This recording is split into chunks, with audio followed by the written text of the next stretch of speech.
This week on Previews World Weekly, the Transformers go back to the future, The Walking Dead gets colorful, and we figure out who is the face of comics. It's all happening right now on Previews World Weekly.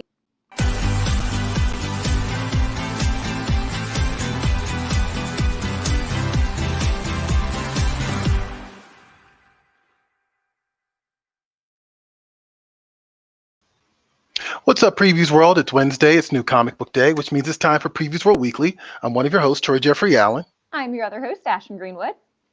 And Ashton, what's going on with Halloween Comic Fest right now? How many days away are we? Or are you doing a countdown? Okay, look at that. That's impressive. I just threw that out there because I assumed you were doing a countdown, but you actually were doing a countdown. I love it. Awesome, awesome. So it's 24 days left, and then also we're doing like this cool, we're trying some new things out this year. So this year we're doing like this cool cosplay profile series. So the first one went up today. We talked to Anna-Mia, and she talked all about like her creative process and what cosplay means to her, and all of that is on the Halloween Comic Fest website right now, along with some of her best cosplay pictures. All right, awesome. Okay, cool. And Anna-Mia has some like killer cosplay pictures. Like I gotta say, I'm not being pervy about that either. Like she just shows up and swings hard for these cosplay moments, and they're always great. So yeah, I totally and absolutely appreciate and respect it. Ashton, you had a moment last week that I wanted to touch on because I think that as anybody who reads fiction can relate to this moment, right? And I'll let you explain what it is, but I kind of like I saw this tweet from you in my feed, and I was like, oh, I felt that one. That one got me right where I live. Yeah. So I had tweeted and said like, you know, you read a book. It's weird when you finish reading a book because you've been living in these characters' world for so long that you kind of become a part of it. And then you finish the book and there's nowhere left to go. It's like, it's just over. There's nothing left. And you're weirdly sad about it. And that coincided with like, I had finished Dune earlier this year. I had been super, super into that. I was like kind of living on this hype of the movie coming out in December. And now it's not coming out in December, and I'm sad. Oh, yeah, that's right. Yeah. And I mean, like, they gave it a super pushback. They said late 2021. Yeah. There was no actual date either. It was just like 2021, forget about it, you're not getting it. Right. Well, now they're saying October 1st. Okay. Which is weird because that's the same date they gave Robert Pattinson's Batman, which is also a Warner Brothers movie. Oh, yeah. So how's that going to work? Yeah, I'm sure Warner Brothers doesn't want two big movies dropping the same week. So, yeah, that's going to be weird. They're probably going to push Batman because Dune is done. Like, it's cut. It's ready to go. All of that. Batman's not even done filming. Like, right. Yeah, no, that's a good point, actually. Yeah, they've been working on Dune for a while. So that should be, interesting. No, I've definitely had that moment, like, you know, with countless novels and countless comic books and even TV shows and movies where you kind of, when it's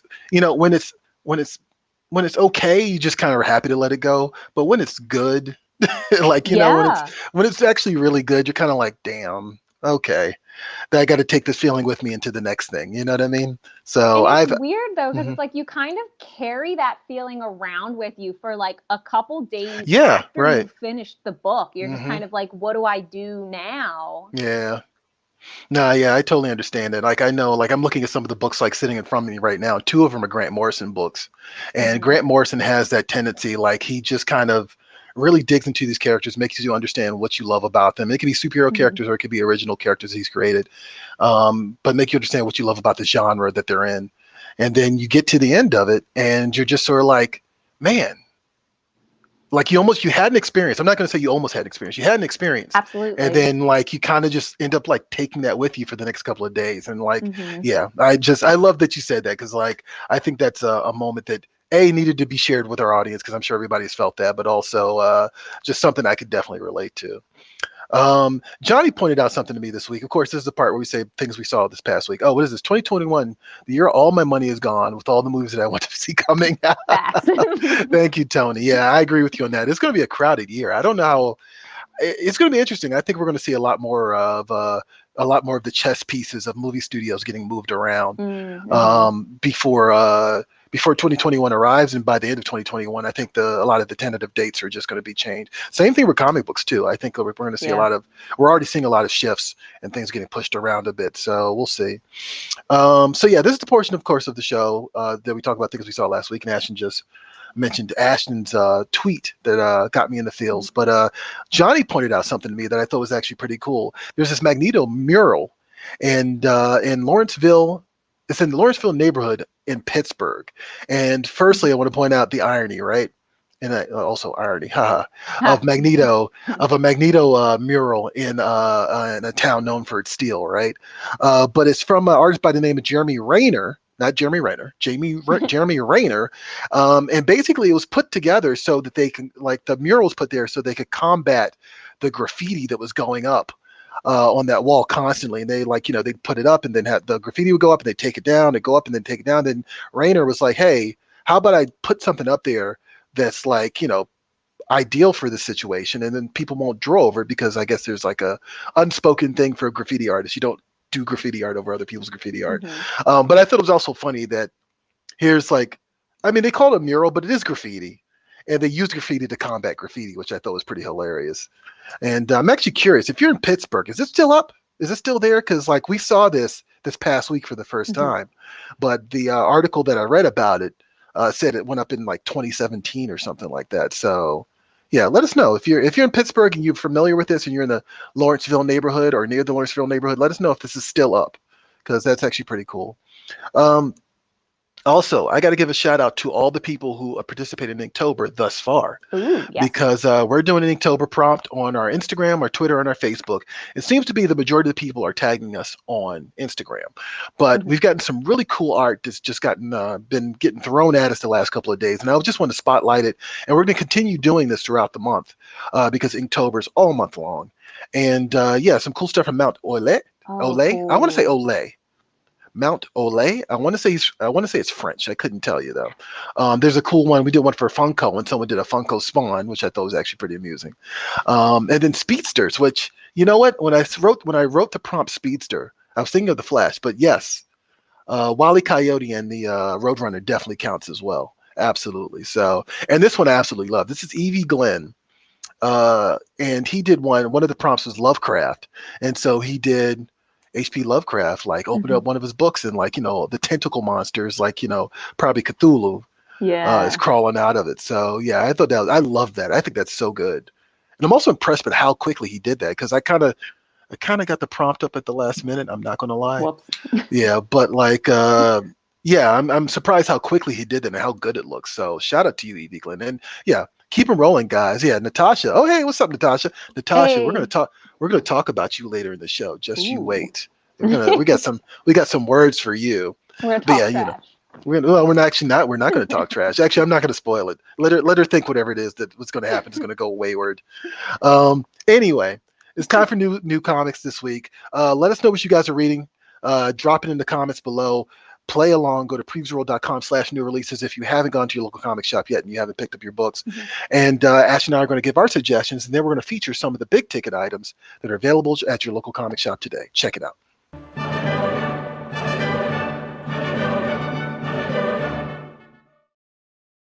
All right, Ashton, what is on your pull list this week? What are you going to read? So when I was like flipping through the new releases on PREVIEWSworld this week, looking for something to catch my eye, I was kind of intentionally looking for something new, something different. I was kind of trying to look past the things I always go to, find something new. And the thing that stuck out to me the most was The Prisoner from Source Point Press. One, the cover art grabbed me immediately. So just to set it up a bit, it focuses on this guy named Andre. He is a paramedic who lives in this crime-infested city, think kind of Gotham City, if you will. Something horrible is happening all the time, and he's kind of living on this cyclical, roller coaster of helping people and living on this razor's edge of life and death, and figuring out what that means for him and what it means for his city. And so as he's kind of trying to help people combat, their various injuries as a result of the crime-infested city, there's an increased missing persons count, and also like some weird nameless monsters wandering the streets. And I'm fascinated by this concept. Like, I'm desperate to read this because I think it's really interesting to take kind of the thing, like the thing that stuck out to me was I immediately thought Batman in Gotham City. And you always see Batman as like, he takes care of everything. And you see it from like this high overview of heroism, but there's so many different underbellies of that, and one of them is like the kind of the immediate fallout of that, you know, the injury to all of the different citizens. Who takes care of that? How does that weigh on the people that take care of that? And unpacking all of the different levels of that, and kind of weighing your courage against kind of the agony of it all. So I think this could be really interesting. That is cool. That is cool. And also, yeah, shout out to Source Point. Like, you know, they come from Michigan, of course, and you know, we've had quite a few people. Yeah, I would say Natasha's friends with a bunch of them for sure. And on top of that, you know, actually, we've been talking about getting more guests on the show because that's been working out pretty well for us so far. You know who I want on the show, and I think you'll agree with me. Well, I was going to say Josh. I was also going to say Casey. I think Casey would be really great to have on the show. Yeah. Casey has a book from Source Point called Nora, and she's kind of like their cheerleader. She's like a writer. She's like a writer, and on top of that, she's like their hype person, which I love about Casey. Yeah, so she's wonderful. We might tap her on the shoulder and try to bring her onto the show. Speaking of smaller publishers who are doing really cool things, right? AWA, they got a book this week, which is my pick, which is American Ronin. I am unbelievably excited for this. Two reasons. First of all, it's Peter Milligan, who I'm a huge fan of. He did a book called Britannia, which I've been singing the praises of. That was at Valiant Comics. There was a 3-part trilogy that he did. I wish they would do more, but at the same time, why mess up a perfectly good thing? If you haven't read Britannia, check it out. But there's also artwork by this guy named ACO. And ACO did the Nick Fury series I want to say about a year ago for Marvel. And he did this kind of like Jim Steranko tribute every issue, but it was like amazing. Like, I mean, absolutely mesmerizing. And so now he's bringing those skills and that kind of just unique storytelling style and panel placements to this book called American Ronin. The idea behind this is that it's basically a world of corporate espionage. So you know how like in the beginning of Inception, right? I think people forget this. The beginning of Inception is about corporate espionage. It's about one guy trying to steal another guy's idea, right? And it kind of branches off into this whole other thing. But it's a world of corporate espionage. And so, but the idea here is that like now there's no such thing as nations. Now it's only corporations. And those corporations function like nations. So they have operatives who go into the world and basically on behalf of corporations and duke it out with each other, right? And then of course, instead of Queen and Country, right? It's, you know, it's for these conglomerates. But of course, this one spy breaks protocol and decides to go rogue. And that's where our story kicks off. And it's called American Ronin. I'm really excited about it. It's, like I said, Peter Milligan, who also I think did Shade the Changing Man. He's part of that initial British invasion that people always talk about from back in the day, from the Vertigo years. He's still got it. And ACO is a new talent that's absolutely awesome. And you should definitely check it out. Don't sleep on this. This is going to be really cool. Big ticket items this week. What do we got this week, Johnny? This is interesting, Ash. And I actually want to know what you think about this. Walking Dead, which has been in color, I mean, in black and white for years, is getting a color treatment. And I'm kind of like, I'm surprised by this, but I'm kind of intrigued by it as well. And that's a cool little David Finch cover that they slapped on the front of it. But yeah, I haven't seen the interior yet, but I'm very curious about it. Do you think this is sacrilege? Does this go against go against the Walking Dead, the purity that is Walking Dead? I don't think it's sacrilege. I think that's a bit of a reach. I think it's okay to have things that like kind of exist independently on like sacred ground, if you will, which as far as I'm concerned would be like the original run of The Walking Dead in black and white. But it's such a dynamic story and there's so much that happens in it that it kind of almost wants to be told in color, and I think it'll do really well in color. And I'm interested to see what kinds of decisions they make, especially with like the way the zombies look. So I'm down for it. I'll check it out. Yeah. I mean, look, it's the zombie story, so there's gore. So why not break out the Why not break out the red magic marker and just go to town? You know what I mean? Exactly. What else we got this week, Johnny? Oh, hold on, Tony Craig. I just heard about American Ronin last night through a comic store claim sale. I don't know what that is. It sounds like a clam bake. I'm not sure. I'm looking forward to checking it out. Well, you should, Tony, because like I feel like these are two good things that have come together to make something pretty awesome. What else we got this week, Johnny? This is huge. Transformers Back to the Future. Like it's a crossover of like, you know, for all you 80s kids out there, I'm definitely one of them. Ashton need not apply. Okay, I've seen this movie though. It's a classic. But yeah, it's Doc and Marty linking up with the Transformers. I'm assuming there's going to be some altercation initially, and eventually they'll become friends or team up to fight the real bad guys. But you know what? That's part of the fun of these crossovers, is to kind of see how they link up, what makes them different, what makes them similar, and the adventure that they'll go on. So that's IDW. That's out this week. And there's speaking of Transformers, there's a Transformers DeLorean that's been floated around that you can also get it from your local comic shop, coming out soon. It's not out yet, but it is coming soon. Yeah, look at that. I love everything about this. Yeah, this is stupid cool. Like, it really is. Like, how is this the first time someone thought of this? Yeah. And also, shout out to Johnny for breaking out that image so fast. I didn't even tell him I was going to talk about this. Because guess who pre-ordered it already? Oh, good job. You know what? I'm a jerk. I should have pre-ordered it. I really should have. I saw this. The 80s kid in me just like squealed with joy. I'm like, I need to have this. Right. Johnny, you're going to have to give us like a little display when you get it. I want a 360 of this, Johnny, actually. Yes. No, NRFB never removed from box. Oh, you're one of those. Boo. By the way, that's not some random stranger. If you're new to the show, that's production manager Johnny Rose, aka producer, aka the man behind the wheels of steel. He's got us. He's got our back when we fall. Johnny, what else we got this week? Transformers Classic TV Manga Volume 3. This is also pretty interesting. Ooh. Like, Transformers, of course, originated from Japan, but it became a huge hit here in America. But there's, of course, a manga based off of the Transformers series. This has been doing a bunch of them lately, and this is the last in the series. So definitely check this out if you're curious about a little bit of Transformers history there. What else we got? Norse Mythology #1. This is P. Craig Russell and Neil Gaiman. I mean, that alone is a reason to buy it. I mean, like, these two have made great stuff in the past together, and now they're tackling Norse mythology over at Dark Horse. Definitely worth checking out if you're a fan of American Gods or Sandman. Definitely check it out. What? You're killing it. I'm killing it. The Resistance. The Resistance trade paperback Volume 1. This is also from AWA. This is J. Michael Straczynski's world building exercise at AWA. Not all the books at AWA are going to be part of a universe, but this is definitely Straczynski carving out his corner of the universe on the AWA platform. If you're a fan of his books like Rising Stars, if you're a fan of his Amazing Spider-Man, Midnight Nation, you probably want to pick this up because you know that he's really good at this. Also, he did it with Babylon 5, so it's his wheelhouse. This is what he does, so definitely check it out. Inkblot #2. So selfishly, I want to point this out because I have an interview coming up with Emma Kubert, who is part of the legendary Kubert family, and also, of course, a Kubert School alumni.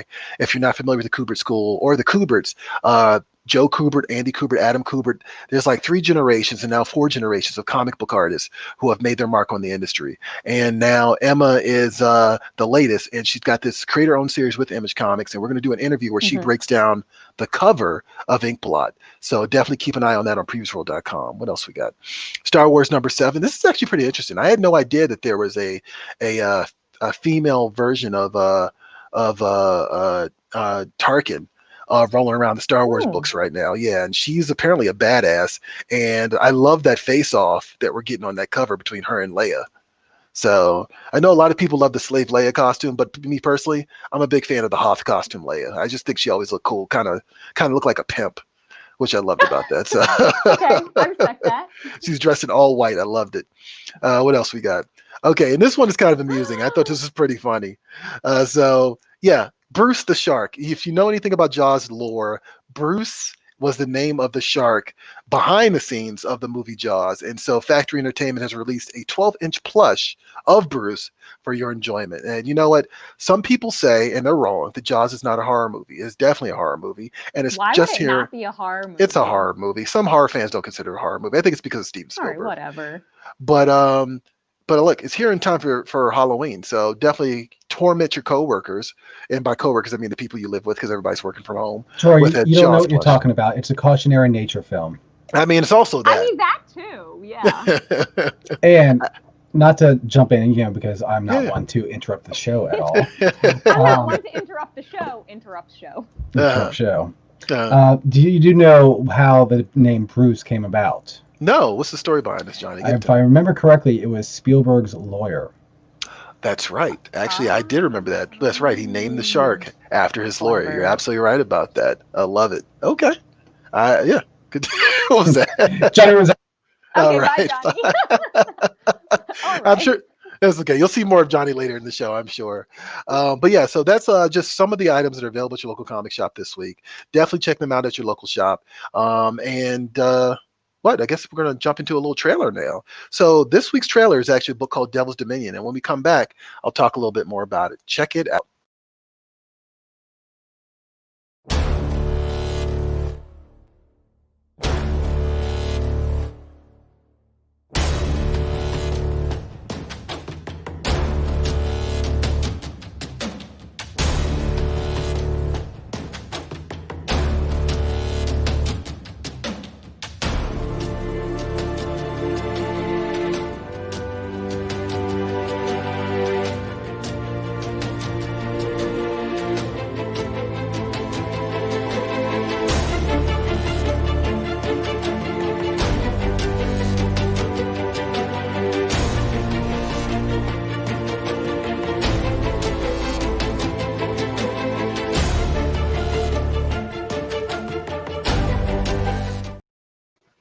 All right.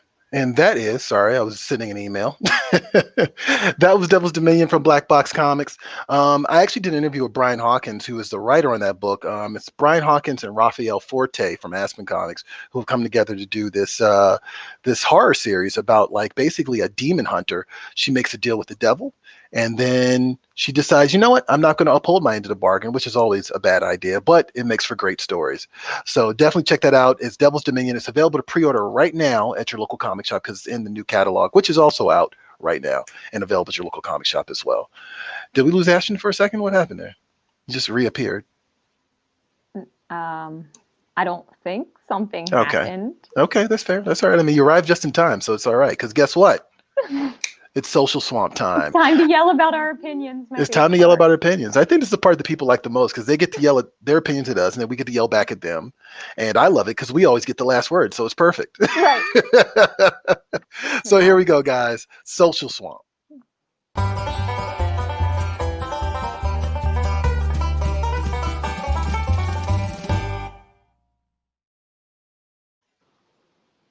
Okay. Hi. Hello. Hey.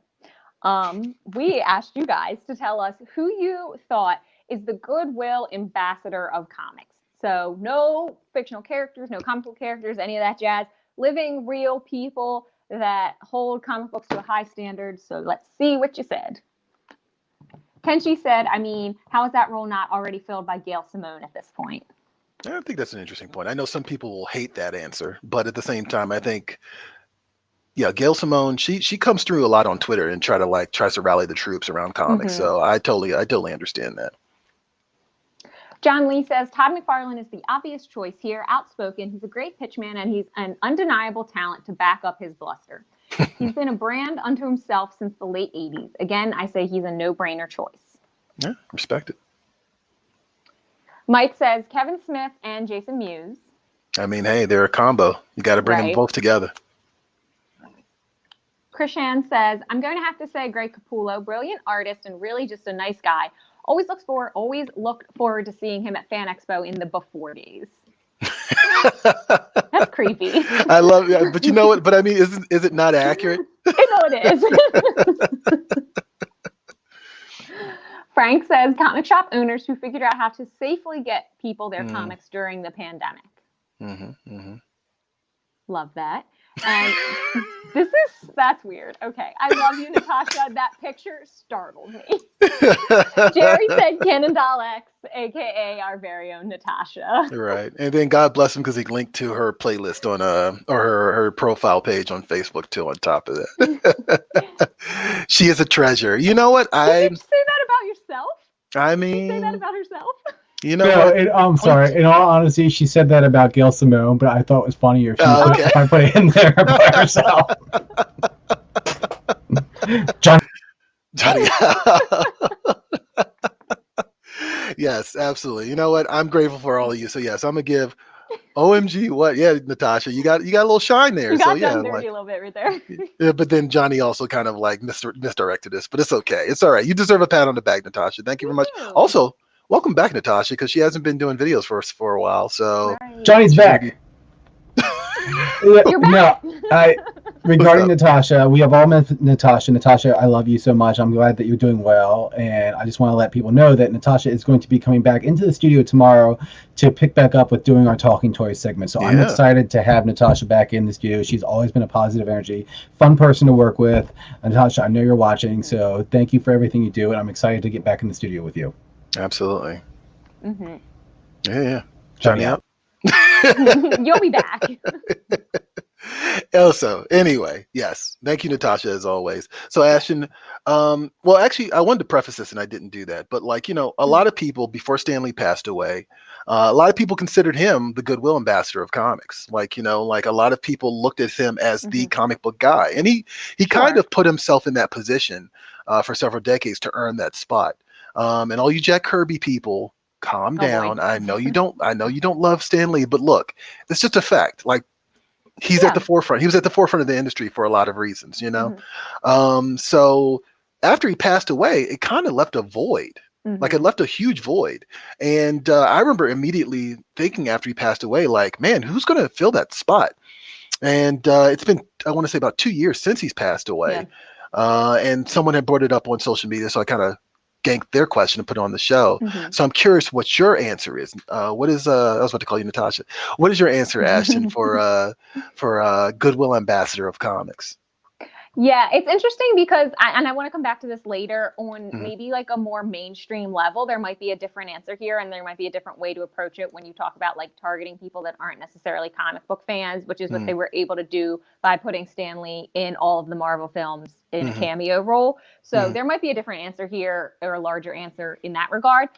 That said, I pick Joe Field, who is the founder of Free Comic Book Day and also the owner of Flying Cards, Comics, Colors. I probably said that all wrong. Flying Colors, Cards, Comics, and other cool stuff in Concord, California. He is a wonderful human. He truly, truly, truly loves comics. The only time I ever get to see him is like at cons and stuff in the before days, as it was so eloquently put. But he truly loves comics. He loves his community. Like, if you get on social media and talk to him on Twitter, he's really about making sure people find something that works for them and, understand how great this is and that it is a community for everybody. He is really kind of the champion of this is for everybody. And I think that we need more of that. And he is kind of the megaphone for that.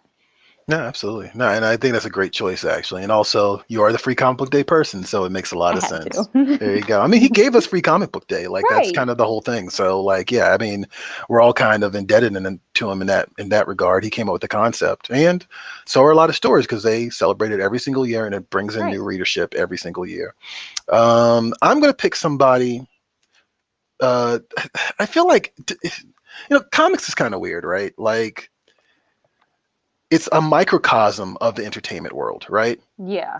And so I was about to say that this person is controversial, but it's really like controversial to who? Like, you know what I mean? Like, it's kind of like one of those things where it's like, it's like to a small percentage of an already small percentage of the entertainment world, this guy is controversial. And you probably never even heard of him, to be perfectly honest. But there's a YouTuber by the name of Comics Perch that I recently discovered during the pandemic. Like, over these last couple of months, I've been listening to him more and more. And, I think the reason he's controversial is because we're in this weird space right now where everybody's like either anti-Comicsgate or Comicsgate, right? Like, that's the norm, right? Like, unfortunately, that's the norm. Personally, I don't care about any of those things. And ultimately, I think Comics Perch falls in that same category as well. Matter of fact, I know he does, because I've been listening to his YouTube channel. And so a lot of what he's been doing is kind of playing, forgive the reference here if you don't get this, but like, he's been kind of playing the Al Sharpton role in the East Coast versus West Coast feud of the 90s. Like he's the person walking in after Tupac and Biggie got shot and is like, guys, we need to rethink this. This is getting out of control. And because of that, you have people on the anti-Comicsgate side, right, who are like, oh, he's just a sympathizer, which he's not. And you have people on the Comicsgate side who at worst have called him boring. because he's not controversial to them, right? You know what I mean? So a lot of people on YouTube thrive of a controversy, and we're kind of in this. I think we and him and Cartoonist Kayfabe and a couple other channels fall onto the other side of things, where we're trying to just talk about comics and talking about how to keep comics healthy. And he's been like, the voice of reason for a lot of things. He's been trying to talk sense to the senseless, in a lot of ways. Well, that's a losing battle. And it is a losing battle, but he keeps doing it, which I think is good. And he's been consistent. Yeah, it's important, and I think he's been consistent about that. On top of that, like he's never been like, I'm in full support of this, I'm in full support of that. What I'm really asking for here is just like some sort of like middle ground, and that in itself can be oddly controversial in comics now, which I think is really weird. But yeah, I think that like if you haven't gotten a chance, I probably shouldn't be big upping other YouTubers, right? Because we want our own followers. But you should probably listen to Comics Perch if you're just tired of all the noise, like all the controversy, all the drama. Because like I said, he's been very consistent in his stance, which is that he wants comic books to be healthy, and I think that is something worth applauding. And he doesn't take the low road to get there. He's like constantly taking the high ground. I'm going to Michelle Obama this, I love that. So yeah, that's definitely my pick, Comics Perch. I also thought about, when Stan Lee passed away, I thought a little bit about Mark Miller, just because he's always been a bit of a showman in terms of like, he's maintained the Carnival Barker mentality that Stan Lee has, but I don't think he's as visibly, I don't think he's as identifiable to the common person as, and neither is Comics Perch, but I don't think Mark Miller is as identifiable to the layman as Stan Lee was. So what's the answer there? Because I kind of said that I wanted to come back to that at the beginning of my answer. Like, the thing that was great about Stan Lee, and I don't know that it's something you can replicate, is that he was a comic book creator, but he had also, permeated into the mainstream community. He was so well known, and now we're without him. So who is kind of the next at bat, so to speak? That I don't know that it is a comic book creator, and the first person that comes to mind for me is Kevin Smith, in that he's so known on nearly a mainstream level as being like a nerd champion, so to speak. No, I think the obvious answer to me would have been Kevin Smith, and so I saw a lot of people say Kevin Smith, truthfully, and so I was like, let me choose somebody different, and somebody who might mix up the conversation a little bit. But I mean, I feel like the obvious answer is Kevin Smith, and also Kevin Smith and Stan Lee were kind of like homies, right? Like it's kind of funny, but I mean, like he really was like really tight with Stan Lee, and kind of like Stan kind of respected him, and Kevin went from being like idol worship to like kind of like contemporary or some in some ways, so yeah, definitely Kevin Smith. I saw some people say Will Wheaton. I don't know if he's necessarily a champion of comic books. He's definitely a champion of geek culture. That's what I was about to say. I feel like he's kind of like, he orbits it. I don't know that he necessarily champions it. He's just associated with it. Right. I saw some people say Mark Hamill, and I know Mark Hamill has gone to bat for Free Comic Book Day for sure in the past. Like he's definitely championed it. I've seen some people say Jeff Johns. Again, not as visible, but he's actually been more visible after once he got into the movie side of things at DC. Jim Lee, I think, is also another viable option. Choice, yeah. Joe Quesada, of course, is another one. I think Joe Quesada was on track to be that guy for a while, but I think Joe Quesada kind of took a backseat. I also saw some people say Kevin Feige, and I could totally see that. I think so. Yeah, I think Kevin Feige is identifiable to the mainstream audience. Like they know that he's the MCU guy, and I feel like it almost abnormally he's been consistent about this is from the comics. This is where we got this from, the comic books. Like the comic books gave us this, which is why I love the MCU so much, because even when they don't follow the comic books to a T, it's still in the spirit of. So yeah, I don't know. Keep the conversation going, guys. Like keep them flooding in. Keep drop them in the comments below. Let us know what you think, because I'm curious. Like who should be in that spot now? Because comics need it. So why the heck not? Yeah. All right. Weekly poll time. Ashton, what is the weekly poll this week? Okay, I have a great weird weekly poll, but the first thing I need to say is we have made it far too far into the show without me acknowledging that your bandana matches your shirt. Yes, it does. I am into that. I actually was scrambling to find something yellow and black, and I was like, oh, wait, the Back to Comeback shirt works. Yeah, no, I've been watching a lot of Cobra Kai lately, and I don't, just out of the blue, I realized that my hair had grown to like such unmanageable proportions that like me putting mousse in it every single episode was not going to work anymore. So yeah, I decided to just adopt the Johnny Lawrence bandana. Cut it. So yeah, there you go. Amazing. So proud of that. Okay, now the poll. So I was on a mission to come up with the weirdest polls I can manage, and I think I've really outdone myself this week. I asked you guys, what did they say about the Monster Mash? And your choices were, it was a graveyard smash, or it caught on in a flash. So we're gonna bring Johnny back in here. That's it. This is where we're at. This is where we're at. So Johnny, you gotta tell us which is it? No, I thought you guys were supposed to like argue about it, and then you like end up giving you my vote. Okay, no, that's fair. I mean, personally, when I hear the Monster Mash, the first thing I hear in my head is it was a graveyard smash. So that's kind of my default. It was a graveyard smash, but it did catch on in a flash. It did. Dracula like came out of his grave and was like, "Whatever happened to the Transylvania twist?" So which one are you for, Ashton? Which one are you? I think it caught on in a flash. You get Dracula doing a boogie, then it caught on.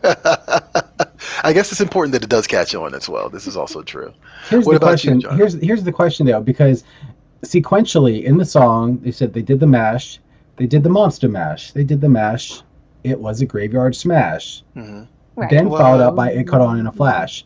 So chronologically, that's how it actually happens in the song. But chronologically, when the monster mash is actually happening, it would have to catch on in a flash for it to become a graveyard smash. Oh, that's true. Oh man, I didn't expect this to go here. I didn't either. I just thought I'm looking at it. I'm like, wait a minute, hold on. This is completely out of order. Wow, you got a great point there, actually. Johnny with the continuity problem in this question. Right. Oh, so man. That being said, my initial thought was for it to be a graveyard smash because that's what happens in the song. But I know that as it's happening, it has to happen. It would have to catch on in a flash first. So that is my vote. Oh, but nobody else agrees. Whoa. Everyone's mad. Yikes. That's kind of like a blowout. I feel like that's the biggest blowout we've ever had. I think so too. Oh man. Wow. Well, I mean, it was a graveyard smash, so there you go. The ultimate graveyard smash. Yeah. Well, you know, it was a graveyard smash and it caught on the flash kind of the same thing though? They're both correct, which I had several people inform me of. I think I need to stop with these polls where both answers are right because it's really bothering people. Apparently it's divisive, which is hilarious. Right. Well, there you go, guys. I mean, you let us know in the comments. Was it a graveyard smash or did it catch on in a flash? You tell us. We need to know. We need smarter people than us to figure this out. But I think Johnny dropped the mic. Johnny just pulled the rug from under us with all this. That's impressive. Okay, comic shop shout out time. So Ashton, who do we have this week? This week's comic shop shout out goes to Comics and Stuff. Not entirely sure where in the world this is. California. Yes. Where is it? California. Okay. I was about to say California, but I couldn't remember. Okay. Well, shout out to Comics and Stuff in California from our friend Daniel Stone. If you would like to have us shout out your comic shop because they're all wonderful, find us on social media, tag your shop, and use the hashtag #SupportYourLCS. We will find them and shout them out because we love all comic shops. All right, cool. Thank you very much, Ashton, as always. And that's about it for us. I do want to remind people that two things are happening in the next couple of weeks before October closes out for us. First of all, well, actually three things. We do have that Inkblind interview with Emma Kubert dropping on PREVIEWSworld.com. Definitely check that out. That's going to be coming up.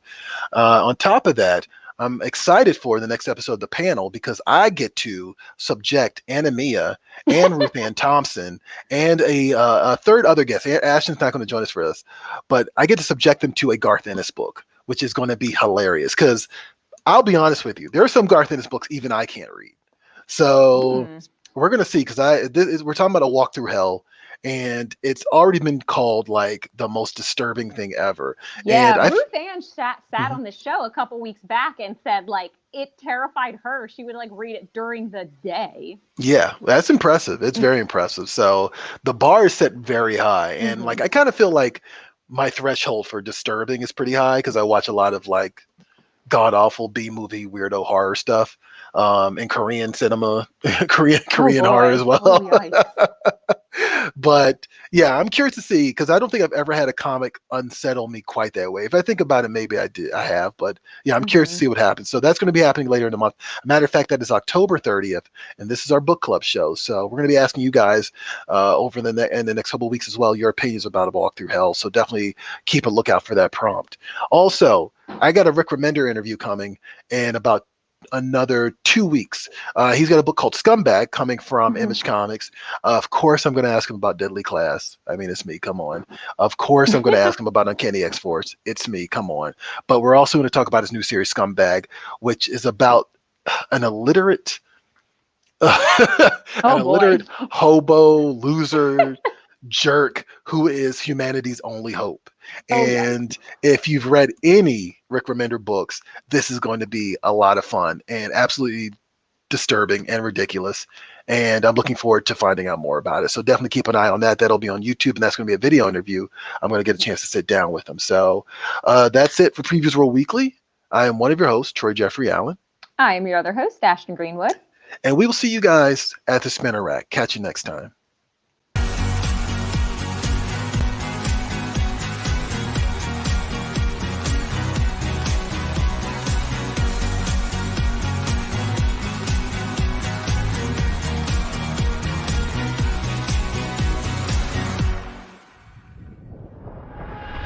Don't forget that you can catch Previews World Weekly streaming live every Wednesday at 4 p.m. Eastern, 1 p.m. Pacific at Previews World on Facebook, YouTube, and Twitch.